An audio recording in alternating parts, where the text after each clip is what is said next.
बच्चों, शुभाशीर्वाद, शुभकामनाएं। अपनी मंजिल सच की मंजिल, अपना रास्ता नेक। हाँ, आप लोगों ने साथी हाथ बढ़ाना कविता में इस पंक्ति को निश्चित रूप से पढ़ा और याद भी आपको ये पंक्ति होगी। इस पंक्ति को मैं आज आपके पाठ 4 पुरस्कार से जोड़ती हूँ। आपकी, हमारी, हर एक व्यक्ति की मंजिल सच की ही होनी चाहिए। हम सच्चाई पर ही चलें। इसी बात को आपके समक्ष रखती हुई यह कहानी पुरस्कार है। साहित्य की विधाओं में विधा माने रीति या ढंग।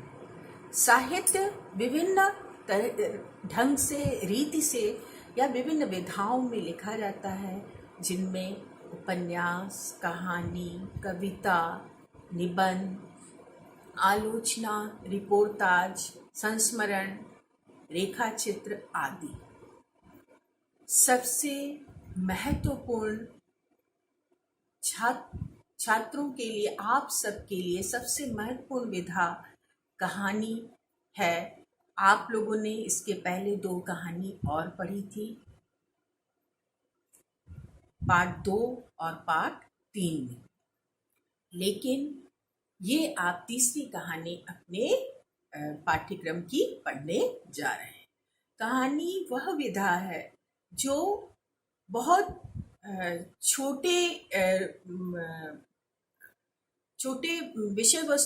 छोटी विषय वस्तु के साथ आपको बहुत गहराई तक कुछ सोचने के लिए, कुछ कल्पना करने के लिए और कुछ अपने विचार बनाने के लिए प्रेरित करती है। आपके आदर्श और जीवन मूल्यों को एक दिशा देती है, उस जीवन मूल्यों को निर्धारित करने की क्षमता देती है। बहुत सारी कहानियां हैं जो कि समय समय पर लोगों को इस कदर पे प्रेरित की कि लोगों ने अपने जीवन का जीने का तरीका बदल दिया। चलिए, जैसे आप लोग कुछ कहानियों को याद कर सकते हैं। प्रेमचंद की ईदगाह, प्रेमचंद की पंच परमेश्वर, ऐसी ही अनेक कहानियां हैं। आप लोगों ने अभी पिछले पाठों में पढ़ा। ये सारी कहानियां आपको जरूर पसंद आई होंगी। अब हम लोग आज की कहानी पुरस्कार पर चलते हैं। पुरस्कार का शाब्दिक अर्थ है इनाम। ठीक है, अब हम लोग पाठ की ओर बढ़ते हैं। पाठ के आदर्श वाचन के लिए बच्चों, आप लोग ध्यान से पाठ को पढ़िए। मेरे साथ साथ आप भी उच्चारण करिए अपने अपने घरों में। पुरस्कार। रामनगर एक सुंदर शहर है। यह चारों तरफ से पहाड़ियों से घिरा हुआ है। रामनगर में बालक बालिकाओं के 10 विद्यालय हैं। वे आपस में मिलजुल कर अनेक काम करते हैं। प्रत्येक वर्ष वे मिलकर पुरस्कार वितरण उत्सव मनाते हैं। इस उत्सव में सभी 10 विद्यालय भाग लेते हैं। इस वर्ष प्रतियोगिता का विषय था सच्चे बच्चे कितने अच्छे। अभी आप लोगों ने जाना इस पूरे अनुच्छेद में। पहले तो कुछ कठिन जो शब्द है उनके बारे में जान लीजिए। यहाँ पर देखिए, कठिन शब्द है प्रत्येक वर्ष माने हर वर्ष, विद्यालय माने पाठशाला, वितरण माने बांटना या वितरित करना या बांटना, उत्सव माने जलसा या समारोह, और सर्वाधिक तो अगले अनुच्छेद में जान लीजिए। सर्वाधिक माने सबसे अधिक। अब इस पूरे अनुच्छेद में आपने जाना कि एक शहर है जिसका नाम है रामनगर, और वहां पर वो बहुत ही प्राकृतिक दृष्टि से बहुत ही सुंदर शहर है, और वहां पर बालक बालिकाओं के 10 विद्यालय हैं जो कि हर साल पुरस्कार वितरण समारोह मनाते हैं। और इस वर्ष प्रतियोगिता का जो थीम है या इस वर्ष की प्रतियोगिता का जो विषय है वो क्या था? सच्चे बच्चे कितने अच्छे। ठीक है, अब हम लोग आगे चलते हैं। आज उसी प्रतियोगिता का परिणाम सुनाया जाएगा। सर्वाधिक अंक पाने वाले छात्र छात्राओं को पुरस्कार भी दिए जाएंगे। इस वर्ष प्रतियोगिता का पहला पुरस्कार विद्यालय नंबर 2 की 6ठी कक्षा के छात्र सत्यपाल को देने का फैसला लिया गया। जलसे में हेड मास्टर साहब ने सत्यपाल की सच्चाई की घटना सुनाई। यहाँ पर जो कठिन शब्द है बच्चों, आप लोगों ने देखा फैसला माने निर्णय, और प्रतियोगिता मतलब स्पर्धा। प्रतियोगिता मतलब स्पर्धा। और तो कोई कठिन शब्द, सर्वाधिक का मैं बता ही दी हूं। सबसे अधिक ये कठिन शब्द आपको परिणाम माने फल या नतीजा। तो अगले इस अनुच्छेद में आपने जाना कि सत्यपाल नाम के बच्चे को सच्चे बच्चे कितने अच्छे इस प्रतियोगिता का प्रथम पुरस्कार देने का निर्णय किया गया। अब हम लोग दूसरे पेज में चलते हैं। सत्यपाल के बारे में थोड़ा सा परिचय हेडमास्टर साहब बता रहे हैं। क्या बता रहे हैं? सत्यपाल एक निर्धन लड़का है। उसके माता पिता इस दुनिया में नहीं है। घर में एक छोटी बहन और बूढ़ी दादी है। कमाने वाला कोई नहीं है, इसलिए सत्यपाल सुबह शाम अखबार बेचता है। इससे जो थोड़े बहुत पैसे मिलते हैं उनसे घर का खर्च चलता है। इस अनुच्छेद में बताया गया है कि सत्यपाल का थोड़ा सा परिचय कि वह एक निर्धन बच्चा है, माने गरीब बच्चा है, और उसके माता पिता का स्वर्गवास हो गया है, और उसके घर में उसकी छोटी बहन और बूढ़ी दादी, ये 3 प्राणी उसके अपने घर के ये 3 सदस्य हैं। और इसके ऊपर ही सत्यपाल जो एक छोटा बच्चा है उसके ऊपर ही अपने घर के भरण पोषण की पूरी जिम्मेदारी है। इसके लिए वो सुबह विद्यालय जाता है, दिन में विद्यालय करता है और सुबह शाम अखबार बेचता है। आप लोग देखते होंगे आपके घर में भी अखबार हॉकर लेकर के आते हैं। सीधे तौर पर आपको अखबार जहां छपते हैं वहां से सीधे तौर पर आपके पास पेपर नहीं आते, उसको हॉकर लेकर के आते हैं आपके पास, तो उन्हें कुछ पैसे मिलते हैं। इसी तरह से सत्यपाल भी ये काम करता था। ठीक है। और शाम कैसे पेपर? आप बोलेंगे मैम हमारे यहाँ तो सुबह ही पेपर आता है, लेकिन कुछ अखबार शाम की खबरों के साथ भी, दिन भर की खबरों के साथ भी शाम को भी प्रकाशित होते हैं। वो भी कहीं कहीं पर आपको बिकते हुए दिखते हैं। तो सुबह शाम वो बेचता था और उससे जो भी पैसा कमाता था उसके घर का खर्च चल पाता था बड़ी मुश्किल से। अब हम आगे चलेंगे। एक दिन की बात है कि रोज की तरह उस दिन शाम को भी वह बाजार में अखबार बेच रहा था। संयोगवश उस दिन बहुत वर्षा हुई थी और सड़क पर कीचड़ हो गया था। कुछ कुछ बूंदें तब भी पड़ रही थी। सत्यपाल के कपड़े भी भीग गए थे, फिर भी वह पटरी पर बैठा अखबार बेचता रहा। पहली कड़ी धूप में भी वह तब तक घर नहीं लौटता था जब तक सारी अखबार बिक न जाएं। मगर उस दिन न जाने क्यों कोई अखबार खरीदने वाला आया ही नहीं था। जब पटरी पर बैठे बैठे बहुत देर हो गई और एक भी ग्राहक ना आया, तब सत्यपाल ने घूम घूम कर लोगों के पास पहुंच कर आवाज लगाई। यहाँ पर बच्चों ध्यान दीजिए, कठिन शब्द शाम का सायंकाल और संयोगवश माने संयोग से, और फिर उसके बाद आप और कौन से कठिन शब्द आपको नजर आ रहे हैं? यहाँ पे ग्राहक, ठीक है। ग्राहक माने क्रेता, विक्रेता माने जो बेचने वाला और क्रेता माने जो खरीदने वाला है। ठीक है, ग्राहक माने खरीदने वाला। ये कठिन शब्द है।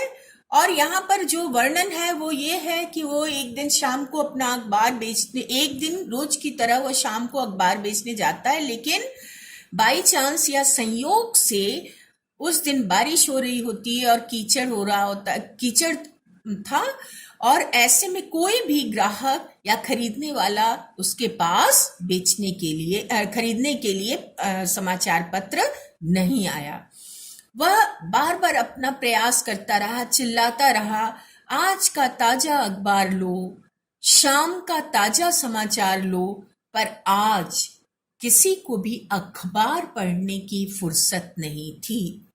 सब घर पहुंचने की जल्दी में थे, इसलिए सत्यपाल का एक भी अखबार नहीं बिका। उधर सूर्य भी ढल चुका था और सांझ का झुटपुटा और घना होता जा रहा था। ये देखकर सत्यपाल को चिंता हुई, अगर आज अखबार न बिके तो क्या होगा। तभी उसका दूसरा साथी उधर से निकला। उसका नाम चंचल था। दोनों एक साथ अखबार लेकर निकले थे। चंचल के सब अखबार बिक चुके थे, पर बेचारे सत्यपाल का एक भी नहीं। यहां पर ध्यान दीजिए बच्चों,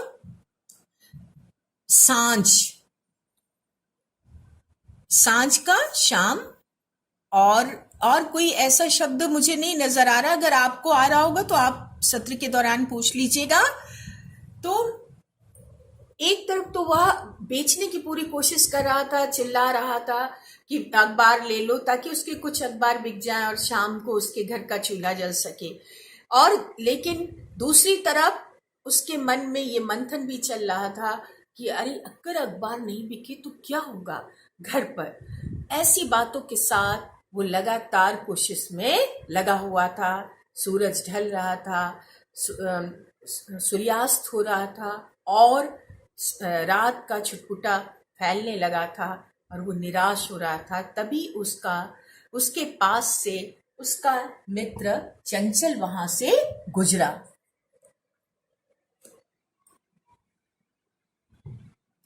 सत्यपाल ने हैरानी से उसके खाली हाथों और भरी जेब की ओर देखा, फिर कहा, भाई तुम तो बहुत जल्दी निपट गए। हैरानी से माने हैरान होकर या आश्चर्यचकित होकर या ताज्जुब के साथ, बहुत ही ताज्जुब के साथ उसने उसके खाली हाथों, निश्चित ही खाली हाथ माने अखबार जब बिकेंगे तो खाली हाथ होंगे और पैसे मिलेंगे तो जेबें भरी होंगी। तो खाली हाथ, एक वर्णन शैली देखिए लेखक की कि खाली हाथ और भरी जेब की ओर देखा और फिर कहा, भाई तुम तो बहुत जल्दी निपट गए मतलब बहुत जल्दी तुमने अपने काम को पूरा कर लिया, सारे अखबार बेच लिए। चंचल बोला, और तुम अभी हाथ पर हाथ रखकर बैठे हो, ऐसे तो तुम्हारे अखबार रात तक नहीं बिकेंगे। चंचल ने ये बात उससे कही। तो मैं क्या करूं? सत्यपाल ने हैरान होकर पूछा। हैरान वही परेशानी के कारण। फिर उसके बाद 2-4 चटपटी खबरें जोर जोर से दोहराओ, जैसे बैंक में सनसनीखेज डकैती, लुटेरे रंगे हाथ पकड़े गए, फिर देखो तुम्हारे अखबार कैसे झटपट बिकते हैं। चंचल ने अपनी शान दिखाते हुए कहा। चंचल ने अपना सीना फुलाकर और बड़े गर्व से एक अटपटा सा एक गलत रास्ता सुझाया सत्यपाल को।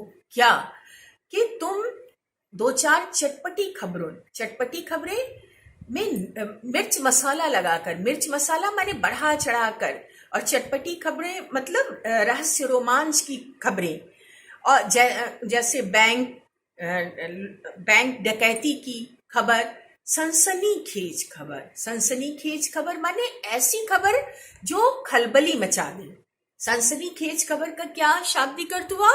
खलबली मचाने वाली खबर। ऐसी खबर कस कस करके जोर जोर से सुनाओ तो देखो तुम्हारे अखबार कितने आसानी से बिक जाएंगे, सारे अखबार। सत्यपाल ने कहा, पर ऐसी बड़ी कोई खबर तो आज अखबार में है ही नहीं। चंचल बोला, अरे बड़ी खबर नहीं है तो क्या, चोरी की छोटी मोटी खबर तो है, उसे नमक मिर्च लगाकर बड़ी खबर बनाना तुम्हारे अपने हाथ में है। बस फटाफट अखबार बेचने का यही ढंग है। यहाँ पर आप देखिए दो विचारों का भी अ, तर्क और कुतर्क चल रहा है।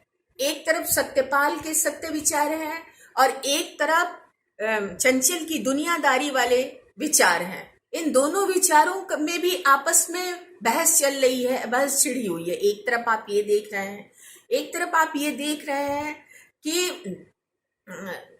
प्रजातंत्र के चौथे आधार मीडिया या पत्रकारिता पर भी एक छोटा सा व्यंग भी देख रहे हैं कि रहस्य रोमांच की खबरों के द्वारा अपने चैनलों को, अपने अखबारों को, अपनी पत्रिकाओं को लोग अधिक आकर्षक बना करके सबको लुभाते हैं या सबको आकर्षित करते हैं।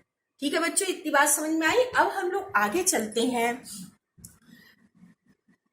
चंचल का बताया हुआ उपाय, उपाय माने तरीका, सचमुच पक्का और अचूक था। अचूक माने ना चूकने वाला या सटीक। इससे मिनटों में सारे अखबार बिक सकते थे, पर उसके लिए सत्यपाल का मन न माना। वह चंचल से बोला। अब यहां पर देखिए कितनी गूढ़ बातें, कितनी समझने वाली बातें हैं बच्चों। आप लोग ध्यान से देखिए और इसे अपनाने की कोशिश करिए। वह चंचल से बोला, मैंने तो विद्यालय में सच के रास्ते पर चलने का प्रण किया था। प्रण माने प्रतिज्ञा या पक्का निश्चय या दृढ़ निश्चय किया है, किंतु तुम्हारा बताया उपाय माने तरीका तो सरासर झूठ पर आधारित है। तुम तो ये मुझे झूठ का उपाय बता रहे हो, झूठी खबरों। ये पंक्ति बहुत गौर से देखिए, कितनी बड़ी बात है इसमें। झूठी खबरों के लिए या कोई भी झूठ बोलने के लिए पहले झूठी बातों को सोचना पड़ता है, फिर मुंह से झूठी बातें दोहरानी पड़ती हैं और अंत में हाथों से गलत ढंग से अखबार बेचने का झूठा काम करना पड़ता है। ये गलत काम मैं कभी नहीं करूंगा। यहाँ पर इस पंक्ति को समझने की कोशिश करिए कि मनुष्य जब झूठ बोलता है या झूठ के रास्ते पर चलने की कोशिश करता है तो उससे अपने विचारों में कितने परिवर्तन लाने पड़ते हैं, कहाँ कहाँ उसे अपने विचारों से समझौता करना पड़ता है। तो ऐसी स्थिति क्यों आए? क्यों नहीं अपने विचारों पर ही आदमी ना चले? क्यों नहीं अपने सच्चे विचार, अच्छे विचार को ही हमेशा फॉलो करे? ऐसी स्थिति क्यों आए कि हम झूठ की तरफ बढ़े? ठीक है बच्चों, अब हम आगे चलते हैं। सत्यपाल और चंचल की ये सारी बातचीत को उनके एक शिक्षक सुन रहे थे। सत्यपाल की यह सच्चाई देखकर वे गदगद हो उठे। गदगद हो उठना माने खुशी से, गदगद हो जाना, खुशी से फूला न समाना। उन्होंने सत्यपाल की पीठ ठोकी या शाबाशी दी या उसकी प्रशंसा करते हुए इसके पीठ को थपथपाया और कहा, शाबाश बच्चे, तुम्हारी सच्चाई ने मुझे बहुत तुम्हारी सच्चाई से मुझे बहुत प्रसन्नता हुई है। आज के बाद तुम्हें अखबार बेचने के लिए दौड़ धूप नहीं करनी पड़ेगी। दौड़ धूप माने मेहनत मशक्कत, जो तुम अपनी पढ़ाई के साथ अतिरिक्त कार्य दौड़ धूप करते हो अपने परिवार के लिए, ये तुम्हें नहीं करना पड़ेगा। मैं तुम्हें विद्यालय की तरफ से 1000 रुपए मासिक छात्रवृत्ति दिलवाऊंगा। छात्रवृत्ति माने वजीफा, छात्रवृत्ति माने स्कॉलरशिप।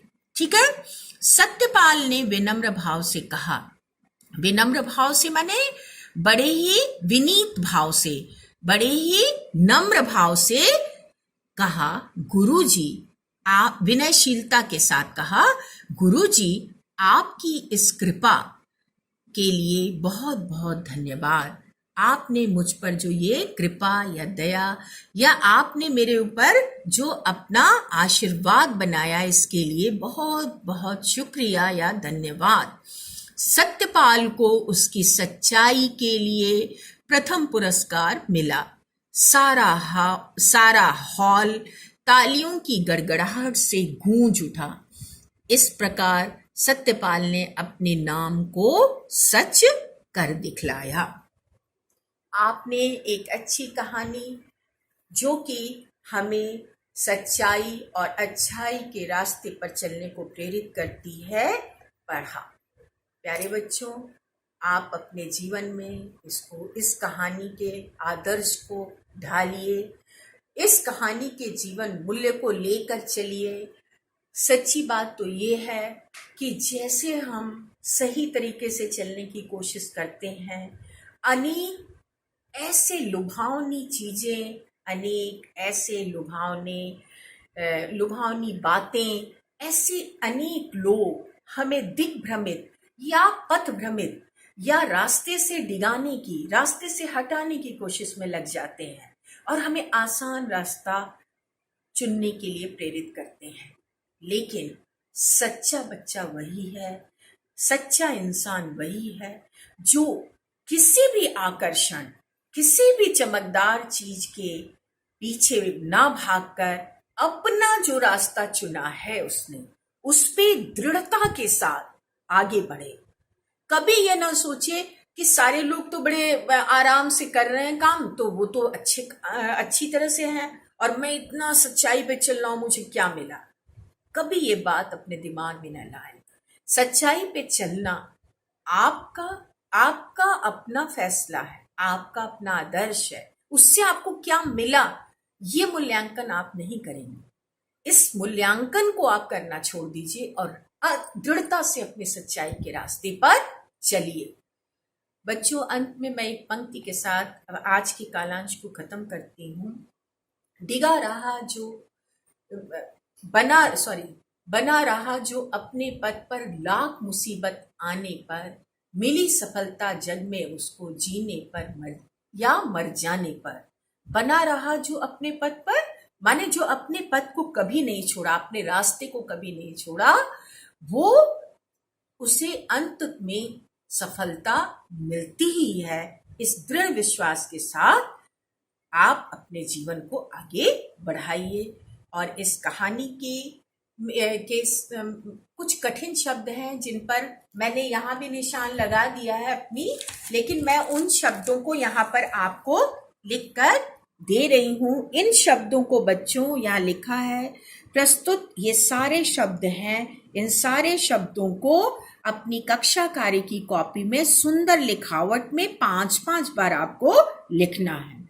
ये सारे शब्द की वर्तनी आपको जाननी चाहिए, जिसे आप आगे आम बोलचाल की भाषा में प्रयोग कर सकें।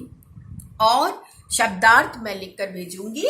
जो कठिन शब्द आए, जैसे छात्रवृत्ति वगैरह, उसके शब्दार्थ मैं लिख करके भेजूंगी, उसे आप उतार लीजिएगा। दोनों काम आपको कक्षा कार्य की ही कॉपी में करना है। उम्मीद है आप लोगों ने उम्मीद है आप लोगों ने अपनी किताबें वगैरह प्राप्त कर ली होंगी, मिल रही थी। अब आप बहुत ही सुव्यवस्थित ढंग से अपने पाठों को आगे बढ़ाइए। धन्यवाद बच्चों।